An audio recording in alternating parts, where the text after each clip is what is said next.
எகிப்தியரை கொள்ளையிட்டார்கள். இந்த மாசம் நம்ம என்ன செய்ய போறோம்? கொள்ளைக்காரங்க தான் மாறப்போம். ஆமென். இதான் யாருங்க? கொள்ளைக்காரர்கள். பழைய ஏற்பாட்டில் அந்த தேவனுக்கு பேரு கொள்ளைக்கார தேவன். கொள்ளையடிக்க போற நேரத்தில் ஜெபம் பண்ணிட்டு போறாங்க, கேட்கறாங்க, நாங்கள் போட்டுமா வேணாம், போப்பா அடிச்சுமா பண்றப்ப அடிச்சுட்டு வந்துடுறோம். அப்போ இதை எதை குறிக்கிறது என்ற கொள்ளை என்று சொல்லுகிற வேண்ட அது திருடுறது ஒன்று, கொள்ளை அடிக்கிறது ஒன்று. ஆனால் இங்கு கொள்ளை என்று சொல்லுகிற வேண்ட என்கிட்ட இருந்ததை இவர் அடிச்சு போயிட்டார். நான் எங்கேயோ போயிருந்தேன், எங்கே அடிச்சு போயிட்டார். நான் திருப்பி வந்து பார்க்குறேன், எங்கள் வீட்டில் எம்டி காலி. யார் வந்துன்னா மிஸ்டர் சோன்ஸோ வந்து போனார். நான் 4 பேர் ரெடி பண்ணி நேரம் என்ன செய்கிறேன், அவர்கிட்ட போயிட்டு என்னே எடுத்துக்கின்னு அவர்களுக்கு எடுத்துக்கின்னு, அதான் கொள்ளை. கொள்ளை என்பது என்ன? நான் இழந்து போனதையும் நான் எடுத்துக்கொண்டு வருகிறேன், இல்லாத ஒன்றையும் அங்கிருந்து நான் எடுத்துக்கொண்டு வருகிறேன்.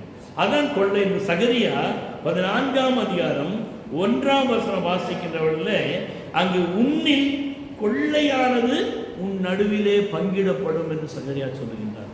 உன்னிலே கொள்ளையானது. கடந்த வருஷங்களில், கடந்த மாதங்களில் எதெல்லாம் நம்ம இழந்து விட்டோம், இதெல்லாம் போயிடுச்சுங்க, அவ்வளோதாங்க என்று இதெல்லாம் நம்ம இழந்து விட்டோமோ அதை எல்லாத்தையும் என் ஆண்டவர் திருப்பி தரப்போகின்றார். ஆமென்.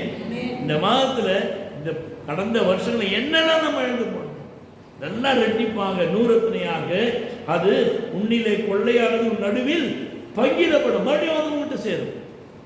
ஏனென்றால் தீர்க்கதரிசன வார்த்தைகள் ஒரு நாளும் பொய் சொல்லாத தேவனுடைய பிள்ளைகளே. யாத்ராவும் 3ஆம் அதிகாரம் 21ஆம் வசனம் வாசிக்கின்ற வேளையிலே அங்கு என்ன வாசிக்கிறோம்? என் ஜனங்கள் வெறுமையாய் போவதில்லை. எப்படி போவதில்லையா? வெறுமையாக ஒரு நாளும் போக மாட்டோமா. எனவே உன்னிடத்தில் கொள்ளை போனதையும் நாம் திருப்பிக் கொள்வோம். அதுக்கு ஒரே ஒரு உதாரணம் சொல்ல நான் முடிக்க விரும்புகிறேன்.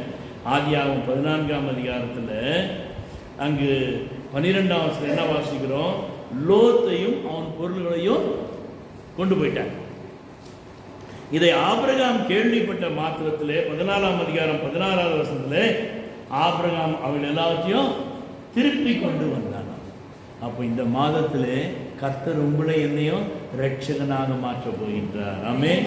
உங்க குடும்பத்தில் யார் யார் கொண்டு போனாங்களோ நீங்க அவங்களுக்காக போய் யுத்தம் பண்ணி அதை மீட்டு கொண்டு வரக்கூடிய அந்த குடும்பத்திற்கு கர்த்தர் உங்களை ரட்சகனாக மாற்ற போகின்றார்.